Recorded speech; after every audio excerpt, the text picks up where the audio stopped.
सरसंघ चालक डॉक्टर मोहन राव जी भागवत अपने उद्गार प्रस्तुत करेंगे।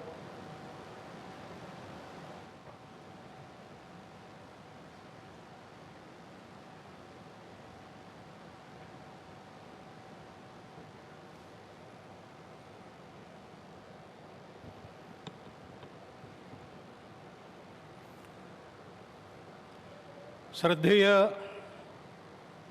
नृत्य गोपाल दास जी महाराज जी सहित उपस्थित सभी श्रद्धेय संतचरण,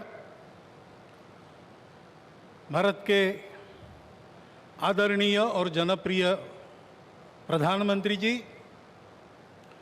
उत्तर प्रदेश की माननीय राज्यपाल महोदया, उत्तर प्रदेश के माननीय मुख्यमंत्री जी, सभी नागरिक सज्जन, माता भगिनी, आनंद का क्षण है। बहुत प्रकार से आनंद है। एक संकल्प लिया था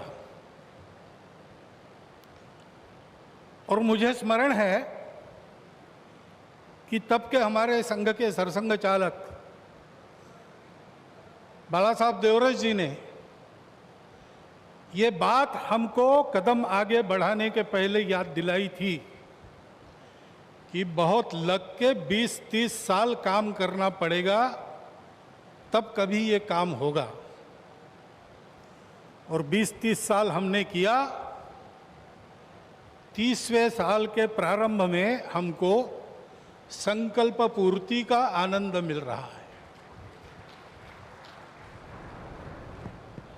प्रयास किए हैं जी जान से, अनेक लोगों ने बलिदान दिए हैं। अरे नहीं आए, वो सूक्ष्म रूप में आज यहां उपस्थित है, प्रत्यक्ष उपस्थित हो नहीं सकते। ऐसे भी है जो है लेकिन यहां आ नहीं सकते। रथ यात्रा का नेतृत्व करने वाले अडवाणी जी आज अपने घर में बैठकर इस कार्यक्रम को देख रहे होंगे। कितने ही लोग हैं कि जो आ भी सकते हैं लेकिन बुलाए नहीं जा सकते, परिस्थिति ऐसी है।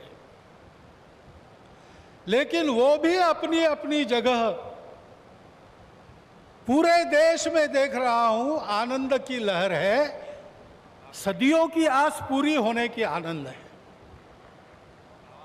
लेकिन सबसे बड़ा आनंद है भारत को आत्मनिर्भर बनाने के लिए जिस आत्मविश्वास की आवश्यकता थी और जिस आत्मभान की आवश्यकता थी, उसका सगुण साकार अधिष्ठान बनने का शुभारंभ आज हो रहा है। वो अधिष्ठान है आध्यात्मिक दृष्टि का। सिया राम मय सब जग जानी।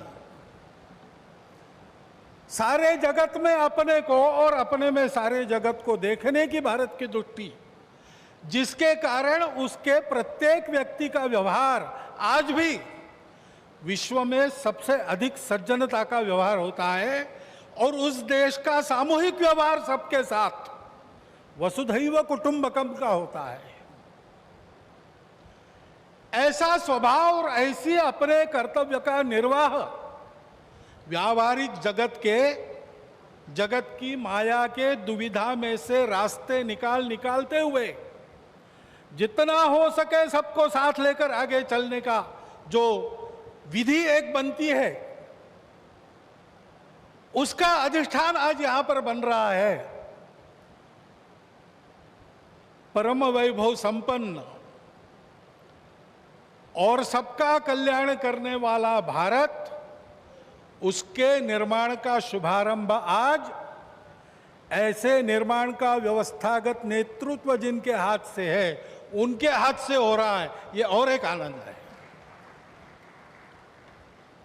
और इसलिए उन सब का स्मरण होता है।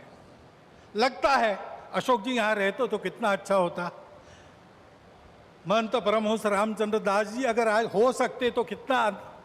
लेकिन जो इच्छा उसकी है वैसे होता है। लेकिन मेरा विश्वास है कि जो है वो मन से और जो नहीं है वो सूक्ष्म रूप से आज यहां उस आनंद को उठा रहे हैं, उस आनंद को शतगुणित भी कर रहे हैं। लेकिन इस आनंद में एक स्फुरण है, एक उत्साह है। हम कर सकते हैं, हमको करना है, वही करना है।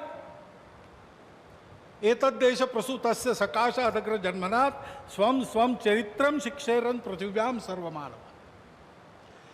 जीवन जीने की शिक्षा देनी है। अभी ये कोरोना का दौर चल रहा है, सारा विश्व अंतर्मुख हो गया है, विचार कर रहा है कहाँ गलती हुई, कैसे रास्ता निकले। दो रास्तों को देख लिया, तीसरा रास्ता कोई है क्या? है, हमारे पास है, हम दे सकते हैं, देने का काम हमको करना है। उसकी तैयारी करने के संकल्प का भी आज दिवस है। उसके लिए आवश्यक तब पुरुषार्थ हमने किया है। प्रभु श्री राम के चरित्र से आज तक देखेंगे तो सारा पुरुषार्थ, पराक्रम, वीरवृत्ति हमारे रग रग में है। उसको हमने खोया नहीं है, वो हमारे पास है। हम शुरू करें, हो जाएगा। इस प्रकार का विश्वास, इस प्रकार का स्फुरण, प्रेरणा आज हमको इस दिन से मिलती है, सारे भारतवासियों को मिलती है। कोई भी अपवाद नहीं, क्योंकि सब राम के हैं और सब में राम। और इसलिए यहां अब मंदिर बनेगा, भव्य मंदिर बनेगा। सारी प्रक्रिया शुरू हो गई, दायित्व तो बांटे गए हैं, जिनका जो काम है वो करेंगे।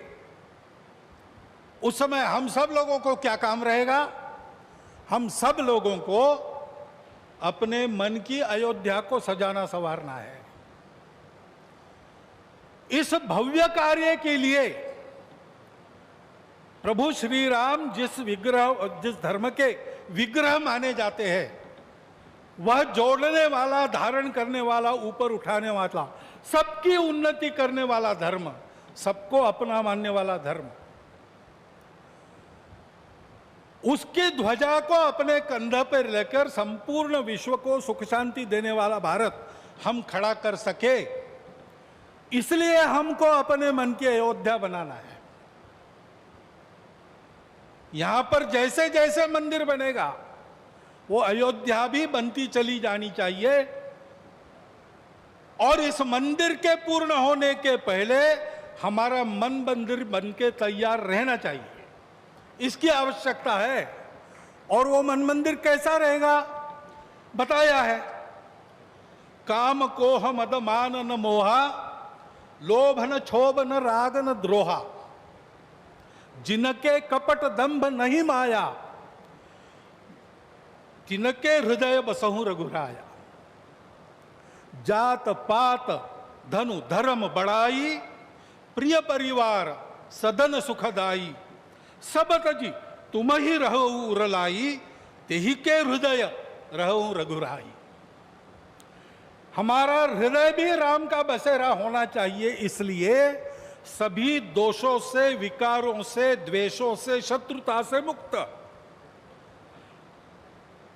दुनिया की माया कैसी भी हो, उसने सब प्रकार के व्यवहार करने के लिए समर्थ।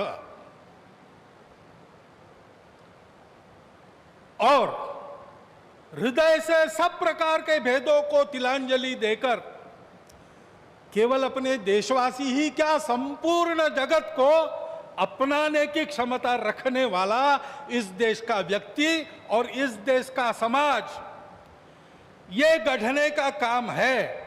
उस गढ़ने के काम का एक सगुण साकार प्रतीक जो सदैव प्रेरणा देता रहेगा, वो यहाँ खड़ा होने वाला है। भव्य राम मंदिर बनाने का काम भारतवर्ष के लाखों मंदिरों में और एक मंदिर बनाने का काम नहीं है। उन सारे मंदिरों में मूर्तियों का जो आशय है, उस आशय का पुनर्प्रगटीकरण और उसका पुनर्स्थापन करने का शुभारंभ आज यहाँ बहुत ही समर्थ हाथों से हुआ है। इस मंगल अवसर पर इस सब आनंद में मैं आप सबका अभिनंदन करता हूं। और जो मेरे मन में इस समय विचार आए, उसको आपके चिंतन के लिए आपके सामने रखता हुआ आपसे विदा लेता हूं। बहुत बहुत धन्यवाद।